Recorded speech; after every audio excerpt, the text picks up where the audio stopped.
right, good afternoon, everybody. I'm Jason DeFalco, Superintendent of BMR, and I am really, really excited to be here today to kick off our first in a series of podcasts that we so lovingly refer to as our Charger Nation podcast.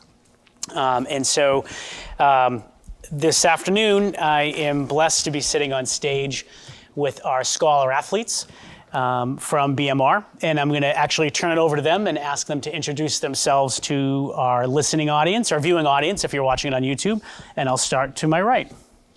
I'm Izzy Gaudette. I'm a sophomore, and I'm a field hockey captain. I'm Haley Ducharme. I'm a senior, and I'm a field hockey captain. I'm Savannah Sharon. I'm a senior, and I'm a field hockey captain. I'm Julie Kadarka. I'm a senior, and I'm a volleyball captain. I'm Alexis Chartier. I'm a senior and a volleyball captain. I'm Grace Bazell. I'm a sophomore and a soccer captain. I'm Ellen McCourt. I'm a sophomore and a soccer captain. I'm Mandy Heber. I'm a senior and I'm a band captain. I'm Mariah Grady O'Neill. I'm a sophomore and I'm captain of the color guard team. I'm Ethan Arzigian. I am a senior and I am captain of a football team. I'm Sean Haynes. I'm a junior and I'm a captain for football. I'm Dustin Cumberland and I'm a captain for football. I'm Daniel Lawton and I'm a senior. I'm the captain of the football team. Usman Ture and I'm a senior and I'm a captain of the football team. I'm Ashley Johnson. I'm a senior and I'm captain of the fall cheer team. I'm Bella Campano. I'm a junior and I'm captain of cheerleading.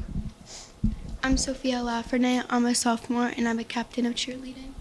I'm Kellen Shave. I am a junior and captain of the cross country team. Awesome. So welcome, everybody. I just have to say quickly before we kind of jump into our Q&A that, so I'm in my 6th year here, and I am so blown away by how grown all of you are. So when I met a lot of you guys, you were like this big. So it is so weird, and it is awesome, but to see everybody just growing up, it's just nuts. Like our seniors, I mean, you guys were what, like in 7th grade, you know, most of you when I met a lot of you. It's really cool. So just a little, I wanted to share that because it's an honor to be able to kind of see that and experience that on my side of the fence. So, and I'm sure your families and your other adults in your life feel the same way. So, and someday you'll feel that way too. About when you probably think this is corny, but when you're old and you have children that you're caring for in some capacity, it's pretty cool to see all of you growing up. So thank you for sharing that. But let's talk about our fall season. I know some of our teams are in this kind of rebuilding phase.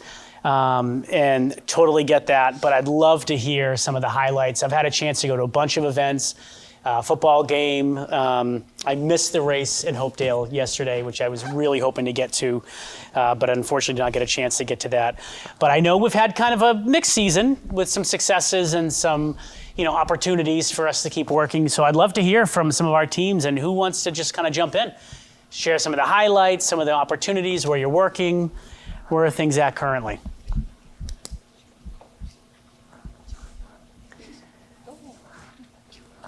Yeah, go ahead, Shirley, yeah.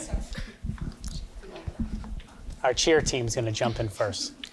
All right, so our fall cheer season started in late August. That's when we had tryouts, and most people make the cheer team. Basically, everybody does for fall. We have about 29 girls this year. It ranges from 6th grade all the way to 12th graders can be on the fall cheer team. We've went to quite a few football games, and we're working on perfecting our routine. Stunts are going very well, and it's really fun to have younger girls in the team to get to know them because they're all so tiny. They're so easy to just throw in the air, and it's been a pretty good season so far. Any questions? Oh, we go to away games. Yes, we do go to away games as well. We went to the Millis one, I think it was. Yeah. And that was a pretty fun one, so it went well. So the fall team, is it just for football, or is it outside of football? There's also competition. I know there's a competition team too, right? So there's the fall team, which is from basically the football season, start of September, end of November, Thanksgiving game, and then we have tryouts for the winter season right after, first week of December, last week of November, and then you either make basketball and competition or just basketball. You basically have to try out. So if you just make basketball, then you go to basketball games, cheer for those. And then if you make competition team, we have a whole routine. We have a choreography day where we are there for like 5 hours maybe on like a random Sunday or Saturday of the week. And we perfect our comp routine. And then we start competitions in February. Wow. So that's a lot to it. That's great. Who wants to go next? Looks like our field hockey team's anxiously awaiting their turn. So we definitely had a slower start to our season. We've actually only played 4 games, which by this time, beginning of October, like half our schedule is usually done. But the weather definitely wasn't in our favor. Had a lot of cancellations, but it's just given us more time to practice and like go over things, especially with such a young team. So I honestly think it's like helped us out. Our first game against Grafton, we came out really strong. We tied them 2-2. So we were really excited about that.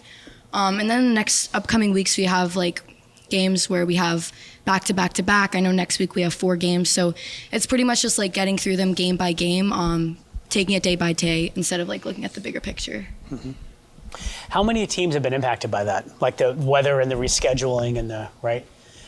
So that's got to be intense because if you're trying to like 4 games is a lot of games. Yeah, in a so week. we've probably, I want to say 6 or 7 of our games have been rescheduled, and obviously we only have about a month left until like playoffs and Central Mass. So like we have to fit in all our DVC games in that short amount of time. So we don't really have any days left to squeeze them in, but you know, we have our weeks packed and we're ready to go, I think, so. And sadly, I think it's supposed to rain Saturday. It's like 85% chance rain again. Saturday, so we're good. That's good. Any of y'all? Well, actually, we have all of our games on Friday, right? So homecoming. So hopefully we're good on the Saturday front. Football has been hit with some weather issues. I know Friday it was raining all game, and then the bus ride back, the hour-and-a-half bus ride didn't really help either. Almost 2 hours having to sit there soaking wet, and it was just terrible. How'd the bus smell? Honestly, surprisingly, not as bad Not too as bad? we thought Okay. it was going to. It's probably Like a shower. Yeah. This season has actually been The rain going helped. pretty well for us. We started 3-0. Unfortunately, we just took our first loss Friday, but it was 30-20, so it was still a close game. Individually, everyone is performing very, very well this year. They're found their groove, and I think a lot of the other boys can agree. Ran into some complications with like practices and everything having to like go inside, or I mean there was one we had to drive out like 45 minutes to go to an indoor practice somewhere because it was too hot outside. Yeah, some nice AC. But a lot of the guys came in confident to this year, and I think it's reflecting with our record. I think everyone is starting to buy in and really pushing with what we're driving through here. I forgot about the heat. That also was a huge barrier, right? To some, at least earlier in the season. In the Southbridge game, I had an opportunity to go to. That was awesome. You guys had a great game. Yeah. What was the score of that? It was like 30 to... 37-0. Oh, it was 37-0. Okay. It was 37, yeah. 37-0. Yeah, so that's an understatement then that it was a great game as far as that goes. But yeah, that was good to see. That's great. Volleyball? Soccer? For the soccer team, we're definitely a young team this year. It's definitely going to be our growing year, and it has been. But we still have a lot of skilled and talented girls, and we still have really fun at games and practices. We've had our mix of losses and wins, but it's still super fun to play on the team. So how do we recruit for that? Like, how do we build the bench? Because I feel like soccer, both on the boys and the girls side, we're having a hard time getting. There seems to be a lot of interest at the lower levels, grade levels, and then it's harder to kind of maintain that. What do you think's happening there? What can we do to be helpful to? I think always having like a positive atmosphere definitely helps in any sport or anything, and so that's really our goal this year is to create that positive atmosphere, and I think we've been doing a pretty good job this year, so I think continuing to do that. So before here, I was at the middle school and I was teaching. I was filling in for a teacher, and one of the things that I thought was really interesting, I had an advisory, like you guys have advisory here at the high school, and we opened the advisory conversation with sharing out like one of the things that the students are feeling, really good about. And something that a couple of the students mentioned was winning a soccer game. And so, I mean, I know there's, and there was quite a few students in this advisory that are involved in soccer. So I know there's a lot of interest. No, yeah, we definitely have a lot of middle schoolers and very young, but I think building that up and making sure we have some girls stay is definitely the goal. Yeah, we got to cultivate that pipeline and keep the kids with us for sure.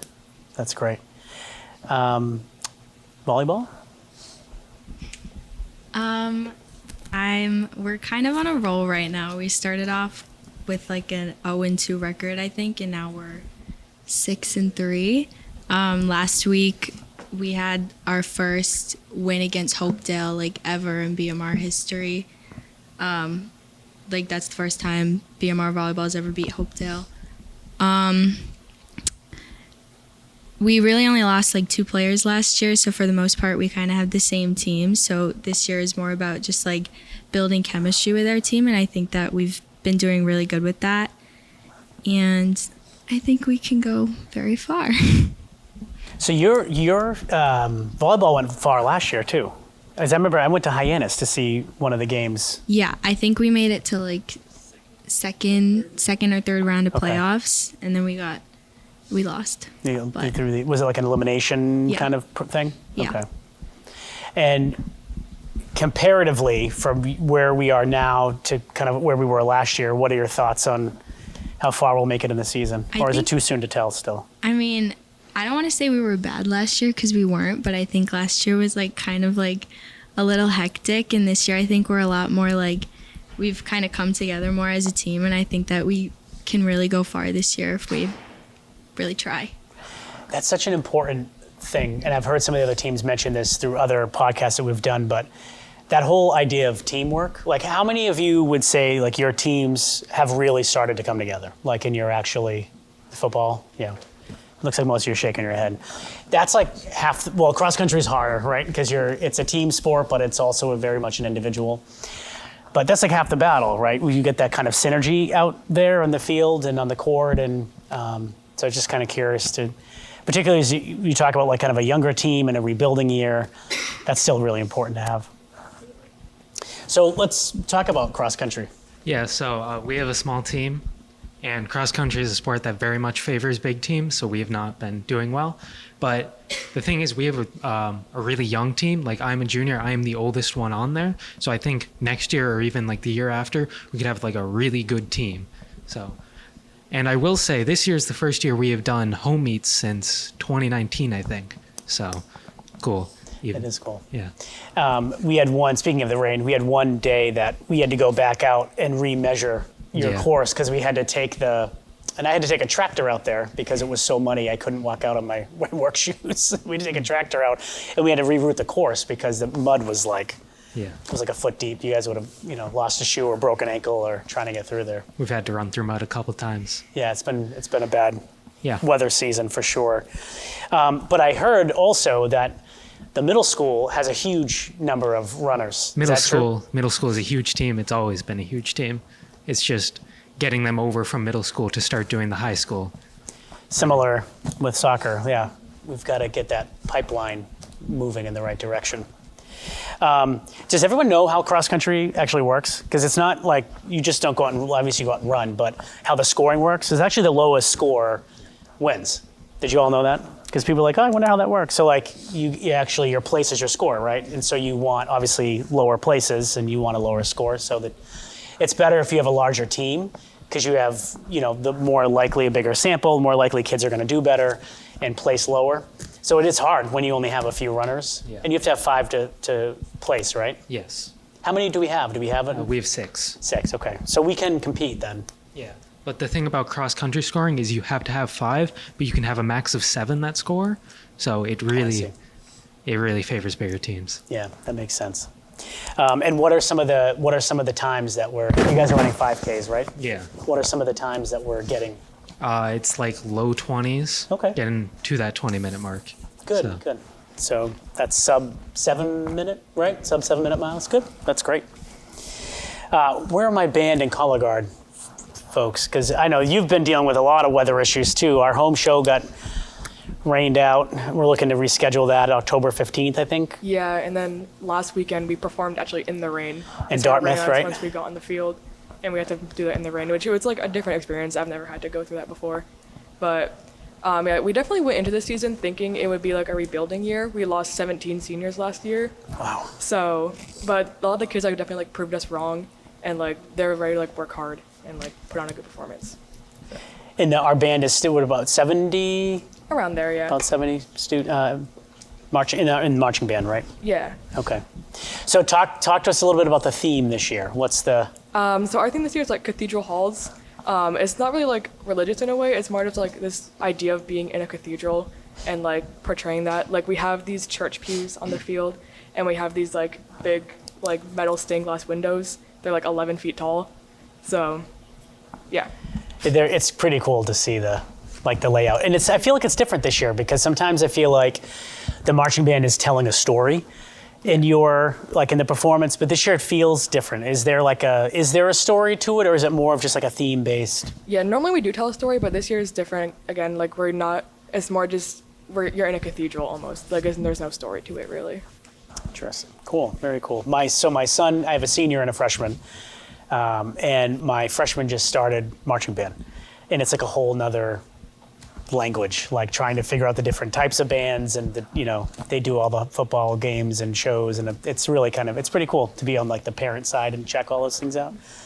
So it's pretty neat. And Color Guard, how is that really helping to support? We really thought that because we lost like majority of our seniors last year, our team was like heavily based on our seniors. So we really thought that this was going to be like a complete rebuilding season for us. But like everyone has like really like blown us away with like how hard they're working, because we really thought that it was going to be a rough season for us, but they've really like proven us wrong.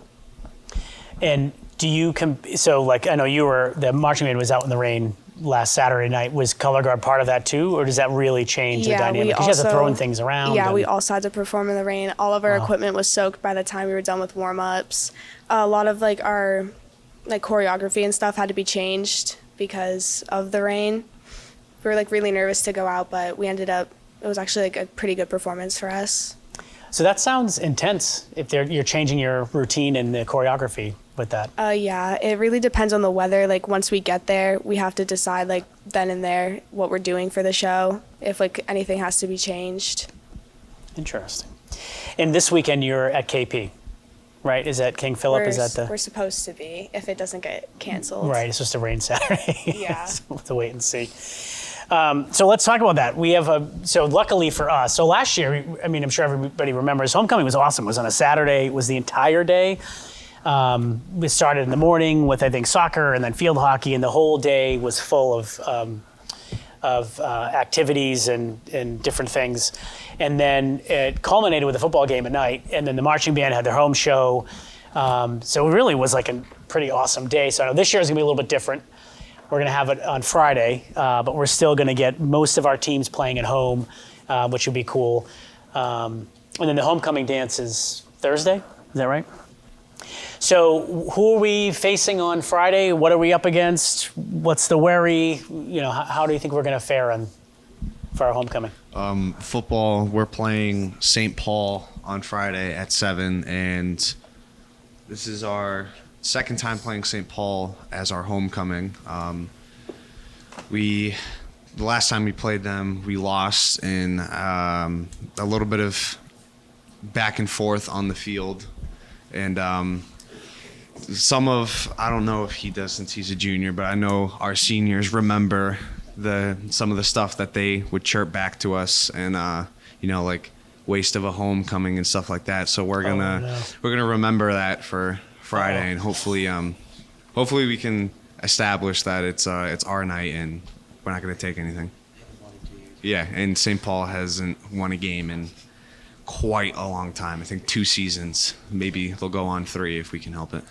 So what I'm hearing you say is we're hoping for good sportsmanship from our visiting team, right? Yes, of course. Because we're going to show up with good sportsmanship, right? What else? Soccer, we're going to be playing North Brookfields. We've never played them before, or at least in my time here, but it should be a good matchup, so we're excited. Awesome. And do you know what how their season has been? Do we have any idea of like how we're not sure? I don't think so, but we've talked to Mr. Yoder about it a little bit, and he seems to be excited and think we have a good chance. So Good. That's the attitude we're going into it with. I think is a good matchup. Yeah. Awesome. Cool. How about field hockey? Okay. So on Friday we're playing Bromfield, which is the game. It was our last game last year. We won in double overtime in a shootout. Yeah. Wow. So it should be good. It's gonna be a tough one. It's certainly a good matchup, but You all just looked very nervous when you took a deep breath. No, we're really excited. I think last year when we played them, we went into it kind of like with like last game, like the mentality that it was our last game. So like obviously we played really hard, but when we go into overtime, we dropped down to 7v7. So that's obviously an adjustment for us. So like doing that, playing 7v7, and then doing that again for double overtime, and then going into a shootout. I think like this year, we want to avoid that if we can. So we're just looking to get it done within the 60 minutes. So I think we're really excited. Awesome. That's great. I can't wait to see it. Now, cross country you guys ran yesterday, so we're not running Friday, right? Okay, so was that kind of like our homecoming race was yesterday? How did we do against Hopedale? We lost. I mean, That's oh, okay. well. Yeah, it's all good. It's all good. Volleyball. We're playing Assabet. We've never played them before that I can remember, so I don't really know what to expect. I don't think anybody really knows what to expect, but I'm hoping it'll be a good game. Cool. So, crowds. Let's talk about the crowd base for a minute. So, how much do you really feed off of the crowds? Like, does it really make a big impact, or are you like in the zone and there could be 400 people or 4 people? It doesn't matter.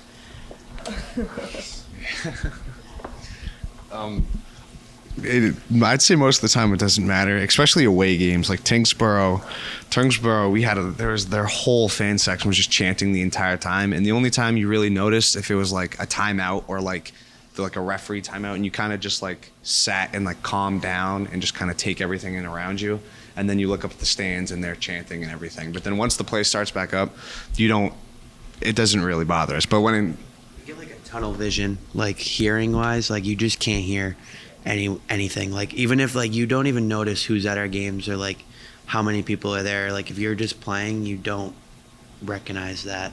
I mean, it definitely, like when you get into like the bigger levels, it matters. But like right now where we are, like if a crowd comes out and is wicked loud, it really doesn't change anything because the football field is so far away from the stands that it's like hard to hear, and you got people right next to you, so you really don't focus on big crowds, or like it doesn't play that big of a role in football as it may seem, but it really doesn't affect us per se. We'll come out like halftime and we'll be like, whoa, like there's a lot of people here. Like we'll come running off to go to our little like huddle area, and we'll look around and be like, there's like hundreds of people at our game right now. And then I think that's when it sinks in. But then as soon as that third quarter starts, we're right back in. Yeah. And like he said, it's tunnel vision, but like the good kind. It's not like we're freaking out, but we're just like so zoned in that we kind of block everything out and just make sure we're listening to what's going on like on the field. Everything that's past the sidelines, we try to block out. Trying to stay in the zone. How about other teams? How does that, like the fan base and the screaming, and then how does that impact you out on the court of the field? On behalf of the volleyball team, I think we really adore when we have fans there. I don't really know about you guys, but like I feel like we play a lot better when we have like energy from like the fan section, and like when students actually like come out to see us and like support us. I think that genuinely does help us play better. Others? As a runner, I know it feels great to be cheered on. It's a good feeling.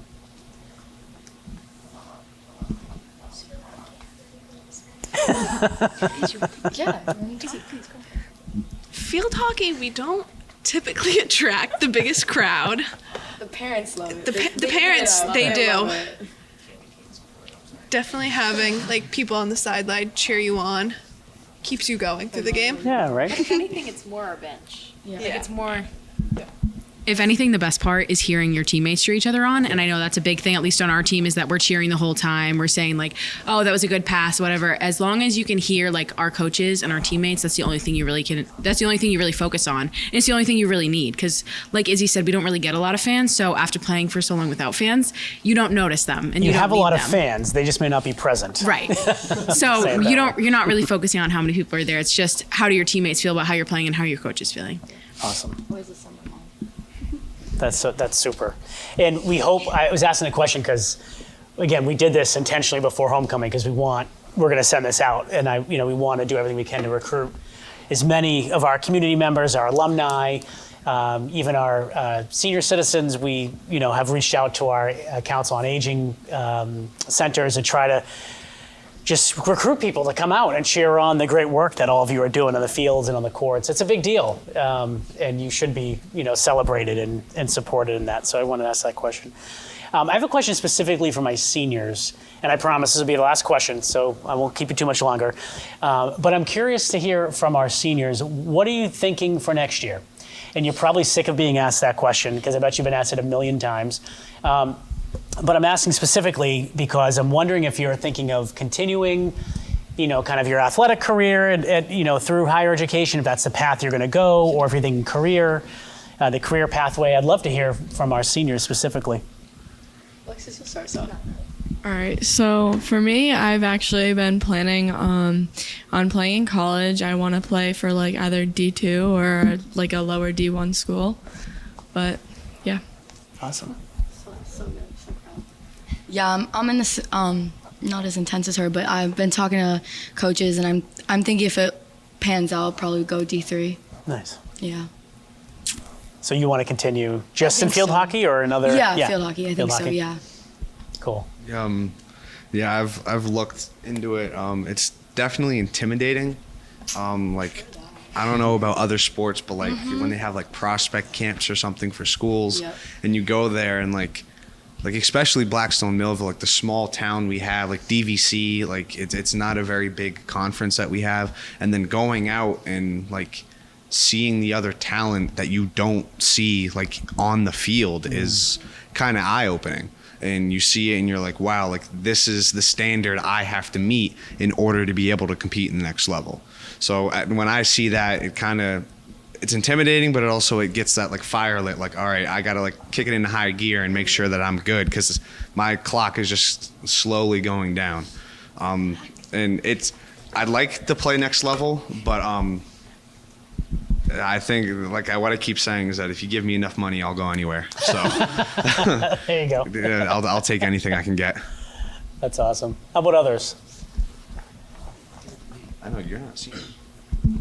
Me personally, not too sure what I'm gonna be doing for my future, so I'm just not really looking at it. Like it's like so intimidating to me. I'm trying to like reach out, but it's challenging. It's challenging stuff. And don't put too much pressure on, because like I said, I have a senior at home too. So now I'm living this on like the parent side. I've been doing this with kids for 20 some odd years, but on the parent side, it's a lot of pressure you all have to figure these big questions out at a fairly young age, 17, 18, right? Like, and you're expected to kind of have the answers to these questions, and so it's okay if if you don't know and you're not sure and it's intimidating and it's overwhelming. Like, those are super normal feelings. So don't feel, badly at all about that. It's totally normal. Totally normal.